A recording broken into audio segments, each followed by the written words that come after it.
नमस्कार।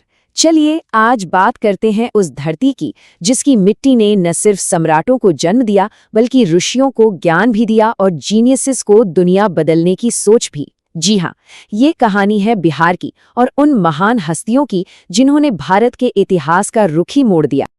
आज हम ऐसी ही कुछ हैरान कर देने वाली अविश्वसनीय कहानियों के बारे में जानेंगे। तो चलिए इस गौरवशाली सफर की शुरुआत करते हैं। तो हमारी कहानी शुरू होती है उस दौर से जब भारत बस एक बिखरा हुआ भूभाग था। और जानते हैं, इसी बिहार की धरती ने उसे एक राष्ट्र का, एक अखंड भारत का सपना दिखाया। और यहाँ सबसे दिलचस्प बात पता है क्या है? इन दो शख्सियतों का तालमेल।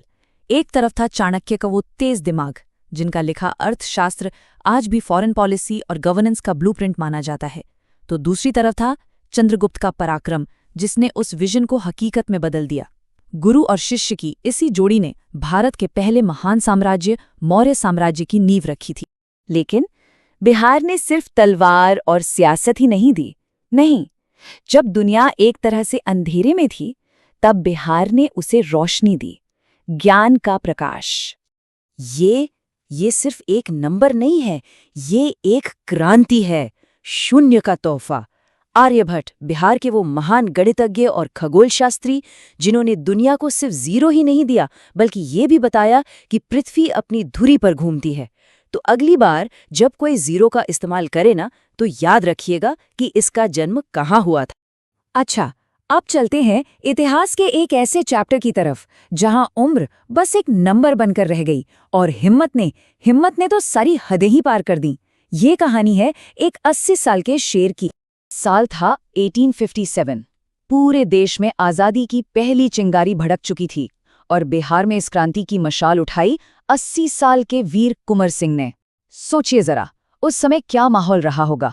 एक तरफ दुनिया की सबसे ताकतवर ब्रिटिश हुकूमत और दूसरी तरफ एक बुजुर्ग राजपूत योद्धा जो अपनी मातृभूमि के लिए लड़ने निकला था।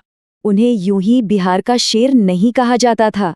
उनकी गुरिल्ला वॉरफेयर की जो टैक्टिक्स थीं और जो उनका साहस था, उसने अंग्रेजों के छक्के छुड़ा दिए थे। वो किस्सा तो अमर है। जब गंगा पार करते हुए उनके हाथ में गोली लगी तो उन्होंने अपना ही हाथ काटकर नदी में समर्पित कर दिया ताकि जहर पूरे शरीर में ना फैले। ऐसा था उनका जज्बा। और बिल्कुल वीर कुंवर सिंह जैसा यही जज्बा चाहिए बीपीएससी की तैयारी के लिए। तो अपनी तैयारी को और मजबूत करने के लिए शिवम बीपीएससी एकेडमी के साथ जुड़ें और हाँ, चैनल को सब्सक्राइब करना ना भूलें। चलिए अब समय में थोड़ा आगे बढ़ते हैं और देखते हैं कि 20वीं सदी में यानी मॉडर्न इंडिया के निर्माण में बिहार ने क्या भूमिका निभाई। और इस लिस्ट में सबसे पहला नाम आता है देशरत्न डॉक्टर राजेंद्र प्रसाद का। देखिए, वो सिर्फ भारत के पहले राष्ट्रपति नहीं थे, वो संविधान सभा के अध्यक्ष भी थे।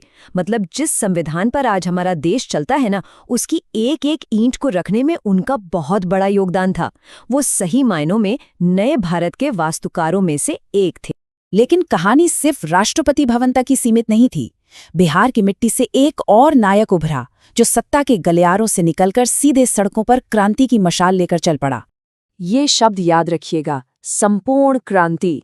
ये सिर्फ भ्रष्टाचार के खिलाफ एक आंदोलन नहीं था। नहीं, जयप्रकाश नारायण, जिन्हें लोग प्यार से लोकनायक भी कहते थे, उन्होंने पॉलिटिकल, सोशल और इकोनॉमिकल सिस्टम में एक टोटल चेंज, एक संपूर्ण बदलाव का आह्वान किया। ये एक ऐसी आवाज थी जिसने दिल्ली की सत्ता की नींव तक हिला दी और भारत के लोकतंत्र को एक नई दिशा दी।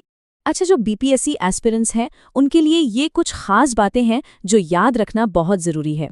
देखिए, अक्सर परीक्षाओं में इन महान विभूतियों के उपनाम पूछे जाते हैं। जैसे डॉक्टर राजेंद्र प्रसाद को देशरत्न कहा जाता था, जयप्रकाश नारायण को लोकनायक, वीर कुंवर सिंह जगदीशपुर के शेर के नाम से जाने जाते थे और बिहार के पहले मुख्यमंत्री श्री कृष्ण सिंह को बिहार केसरी की उपाधि दी गई थी। सियासत और जंग से परे बिहार की एक और भी पहचान है, उसकी कला, उसका साहित्य और उसका संगीत। ये बिहार की रूह है। एक तरफ है भारत रत्न उस्ताद बिस्मिल्लाह खान, जिनकी शहनाई की गूंज ने 1947 में आज़ाद भारत की पहली सुबह का स्वागत लाल किले से किया था। वो आवाज़ आज भी हमारे कानों में गूंजती है। और दूसरी तरफ है राष्ट्र कवि रामधारी सिंह दिनकर, जिनकी कलम से रश्मिरथी और उर्वशी जैसे महाकाव्य निकले। उनकी कविताओं में वीर रस की हुंकार भी थी और समाज का दर्द भी। दिनकर जी की ये पंक्तियां सुनिए जरा। वसुधा का नेता कौन हुआ, जिसने न कभी आराम किया, विघ्नों में रहकर नाम किया। ये पंक्तियां बिहार की उन सभी महान आत्माओं का सार हैं जिनके बारे में हमने आज बात की।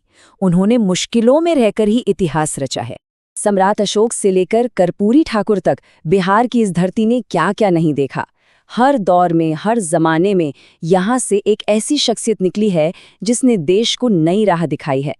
सवाल बस ये है कि इस गौरवशाली परंपरा को आगे कौन बढ़ाएगा, इस गौरव गाथा का अगला अध्याय कौन लिखेगा। ये तो खैर आने वाला वक्त ही